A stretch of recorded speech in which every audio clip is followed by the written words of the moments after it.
एक बार की बात है, गौतम बुद्ध अपने शिष्यों के साथ बैठे हुए थे। उन्होंने कहा, मैं तुम्हें एक कहानी सुनाता हूँ। ये कहानी एक ऐसे व्यक्ति के बारे में है जिसने अपनी असलियत छुपाने की बहुत कोशिश की, लेकिन आखिरकार उसका राज खुल गया। कई सालों पहले की बात है। एक गांव में शामू नाम का एक कुम्हार रहता था। दिन में मैं मिट्टी के बर्तन बनाता था और जो भी पैसे मिलते थे उनसे वह मदिरा पी लेता था। एक रात मैं मदिरा के नशे में अपने घर लौट रहा था। वह इतना नशे में था कि ठीक से चल भी नहीं पा रहा था।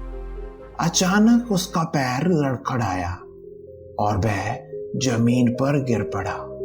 जमीन पर कुछ पत्थरों के टुकड़े पड़े हुए थे, जिसमें से एक टुकड़ा उसके माथे में लग गया। उसके माथे से खून बहने लगा। इसके बाद कुम्हार किसी तरह उठा और अपने घर की ओर चल दिया। अगले दिन जब उसे होश आया तो वह वैद्य के पास गया और पट्टी करवाकर दवाई ली। वैद्य ने कहा, घाव गहरा होने के कारण इसे भरने में समय लगेगा। पूरा भर जाने के बाद भी इस घाव का निशान नहीं जाएगा। इसके बाद कई दिन बीत गए। अचानक उस गांव में सूखा पड़ने लगा। सभी लोग गांव छोड़कर जाने लगे। कुम्हार ने भी घर छोड़कर जाने का फैसला किया और दूसरे नगर की तरफ निकल गया। कई दिन भटकने के बाद वह एक राजा के दरबार में नौकरी मांगने गया। वहां राजा ने उसके माथे पर चोट का निशान देखा और सोचा, यह जरूर कोई पराक्रमी योद्धा होगा और दुश्मन से लड़ते समय इसके माथे पर ये चोट लगी होगी।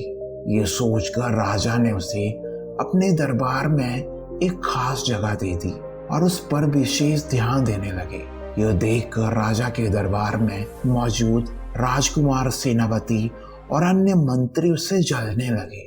कई दिनों तक ऐसे ही चलता रहा। एक दिन शत्रुओं ने राजा के महल पर हमला कर दिया। राजा ने अपनी पूरी सेना को युद्ध के लिए तैयार किया। उसने शामू से भी युद्ध में जाने के लिए कहा। शामू जब युद्ध भूमि की तरफ जा रहा था तो राजा ने उससे पूछा कि उसके माथे पर यह चोट किस युद्ध में लगी।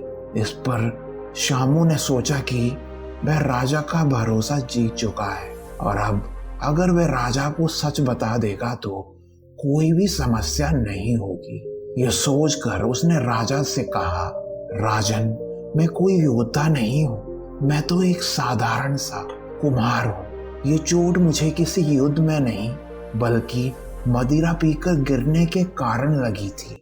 कुम्हार की ये बात सुनकर राजा को बहुत गुस्सा आया। उसने कहा, तुमने मेरा विश्वास तोड़ा है और मुझे छल कर दरबार में इतना ऊंचा पद पाया है। निकल जाओ मेरे राज्य से। कुम्हार ने राजा से बहुत बार माफी मांगी।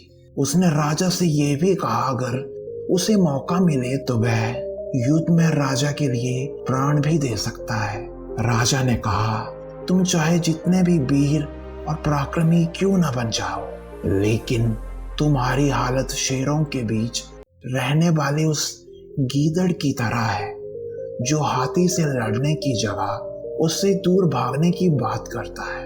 अगर मेरे राज्य पर दुश्मनों का हमला न होता तो तुम्हारी असलियत तो कभी मुझे पता ही नहीं चलती। मैं तुम्हें जाने दे रहा हूँ, लेकिन अगर राजकुमारों को तुम्हारा राज पता चल गया तो वे तुम्हें मार डालेंगे। इसीलिए कहता हूँ कि अपनी जान बचाओ और यहाँ से भाग जाओ। शामू ने राजा की बात मानी और तुरंत उस राज्य को छोड़कर चला गया। इस कहानी से हमें ये सीख मिलती है कि हमें हमेशा सच ही बोलना चाहिए। झूठ से हमें कोई लाभ नहीं होता बल्कि नुकसान ही होता है। इसीलिए कहते हैं ना, इंसान की असलियत ज्यादा दिन नहीं छुप सकती। एक न एक दिन राज खुल ही जाता है।